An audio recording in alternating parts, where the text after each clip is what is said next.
Yo, y'all know what it is. If that light is on, then flight is most definitely on. And forewarning, I know I sound like I've been chain smoking Newport Light 100, but that's because your boy's getting over the nastiest of nasty flu bugs. And quick story, I was in Louisiana back home the week before the Super Bowl. So actually that weekend, my twin nieces had their Sweet 16 party. So was back at the crib for that. And I got sick. It was in between Sunday to Monday. So I woke up Monday, the day that we were headed back home, like in a puddle of sweat. Fever kicked off, all the accoutrement that comes with the flu. And we get to the airport. We're a little behind. So my wife and my youngest son are a bit ahead of me and my 11-year-old, who's right by daddy's side because he has the tendency to do that. And I glance over to my left and I notice a face that looks super familiar, but it didn't really register at first. And then I look back again and I realize, oh, hey, it's Justin Jefferson. Now, for folks who've been around here long enough, you guys know Justin and I are from the same town. I've mentioned that he went to my wife's parents' summer camp back when he was a kid. He was a high school teammate of one of my younger cousins. They were both wide receivers at the same time. So I've had the pleasure of watching like his meteoric rise from kid that no one knew had all this talent. He was kind of a late bloomer.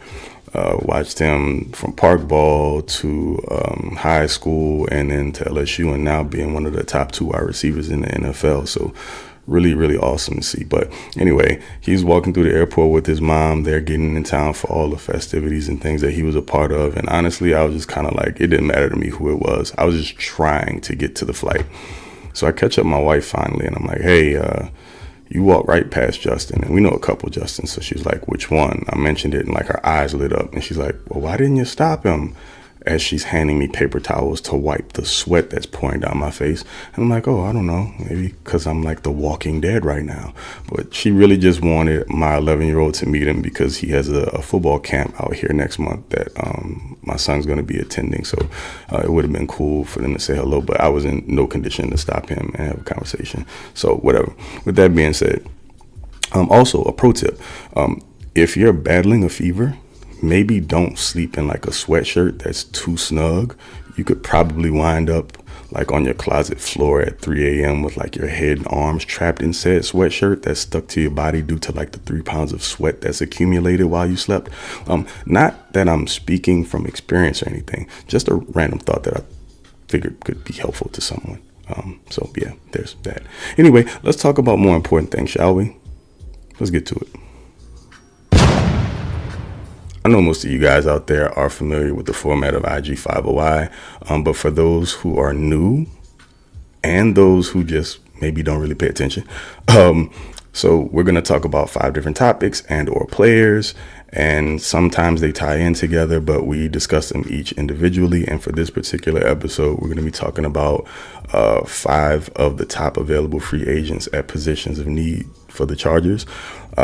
And so I just want you guys to know, if the name that you were expecting to see doesn't pop up, then, they just didn't fit within the 5, but the theme is 5. All right. So there are only so many slots. And most of these guys, to be honest with y'all, are probably chalk to some of you. But I will say this, I can't tell you that at this moment, each of these cats that I'm going to talk about are even my preferred option. I honestly keep going back and forth on a few different roster build variations. So I'll give you guys a better idea of the direction I'm leaning in as we approach the signing period. Deal? Okay, cool. Let's roll. First one's rather obvious. Tee Higgins, the Cincinnati Bengals. Now, here's the thing, right? If your name isn't Ladd McConkey, then you strike fear in no one in this Chargers offense as far as the passing game is concerned. So they absolutely need a true X wide receiver, someone who can win downfield, beat man-to-man coverage, and move the chains. They currently don't have that on the roster.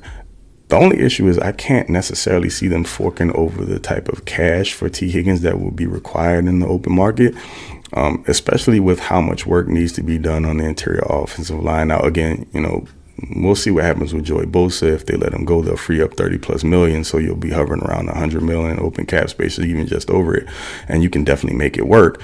But I'm considering that there are also 30 other free agents to sift through internally.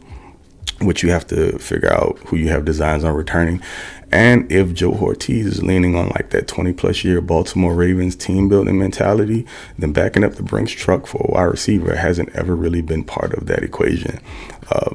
That sort of bread has been reserved for the trenches of edge players, even linebackers. Now, T is the ideal fit in the offense as a complement to Ladd McConkey, but we're talking about a contract that's going to be like 4 years, somewhere in between 110 to 115 mil.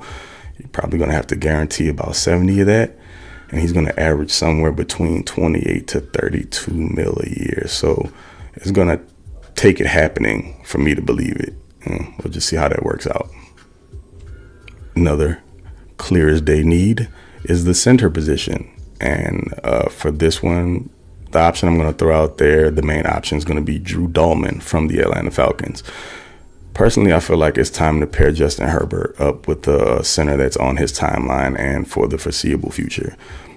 And for me, Dalman not only fits that bill, but he's also more than a solid option in a less than stellar free agency and draft class at the position. So he stands to cash in a bit this offseason. This is another position where I prefer like an established vet, so Dalman checks another box. And something he has in common with Bradley Bozeman, I know, is that he's right now a better run blocker than he is a pass protector. But I'm less concerned about that with Dalman because he really possesses better tools than Bozeman to improve in that area. He did miss time early last season due to an ankle injury, but that seems to be behind him.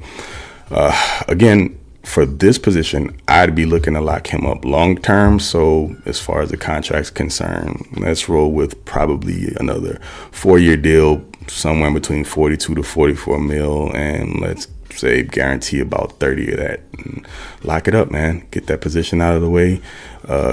Give Herbert the leader he needs in the middle of that offensive line. That's also going to help that guard play out tremendously, because I think you have to have someone competent snapping the ball that can also help Zion out, because he ain't going anywhere, at least for another year. So let's get it done. If that's the guy we rolling with, then I'm A-okay with it. Continuing on with the theme of interior offensive line help, because we know how much of a crap show that was last season. We got guard Will Fries from the Indianapolis Colts. Now, here's the thing with Willie Papas Fritas.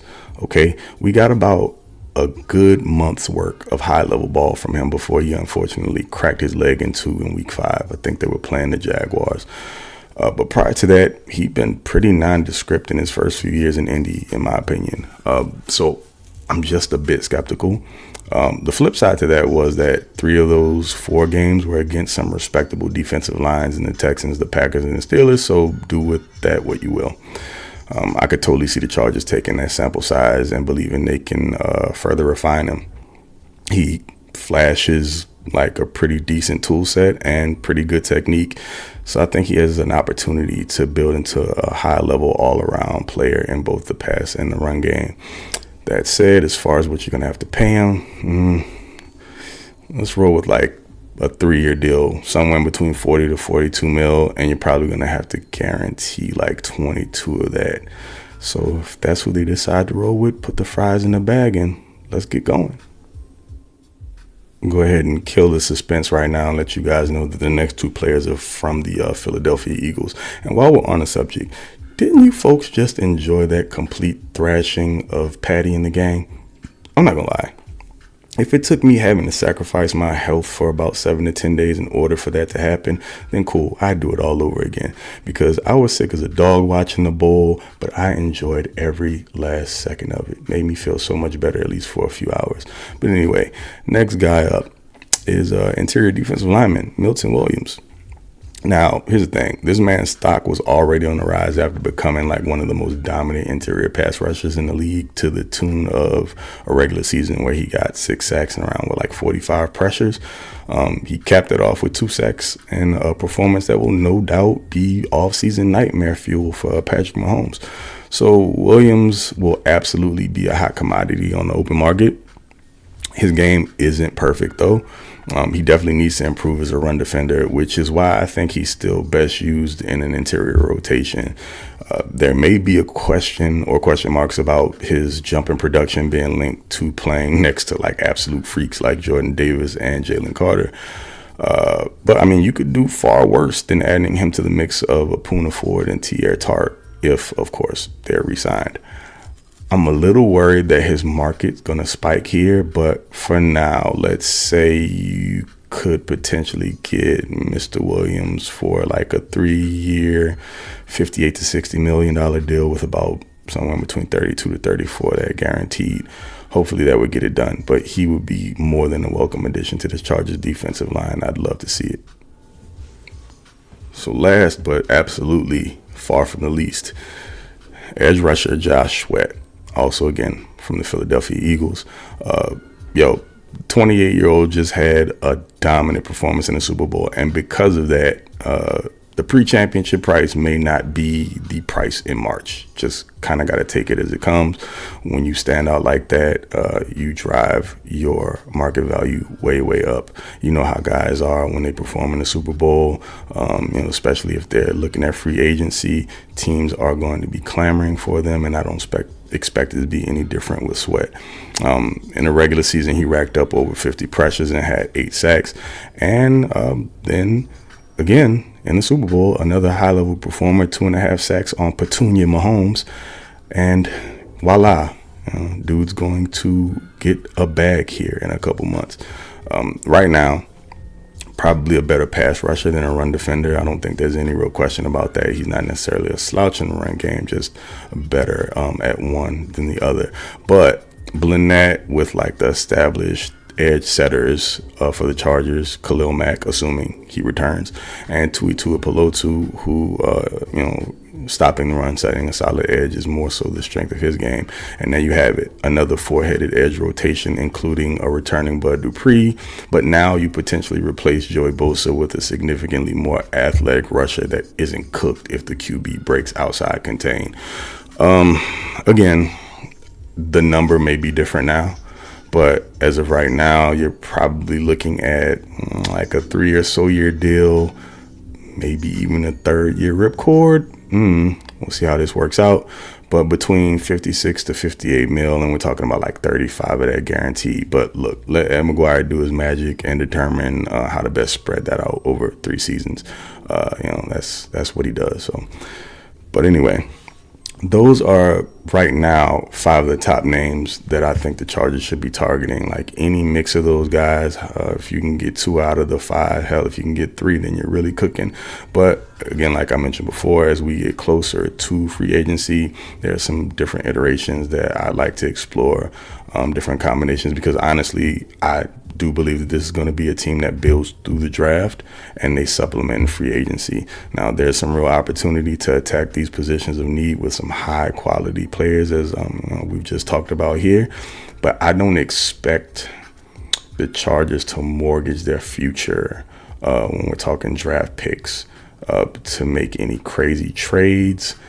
And that's a different conversation in general, or just demolish their cap space, which they would never do. It's not how they're going to build. Ed McGuire wouldn't allow that to happen. And Joe Ortiz is smarter than that as well. But I think they're going to build it smartly, and they're going to get some guys that can contribute right away, that have some experience, that can come in and be difference makers and lead some younger cats and get them on board and up to snuff rather quickly. So that's where I'm at, folks.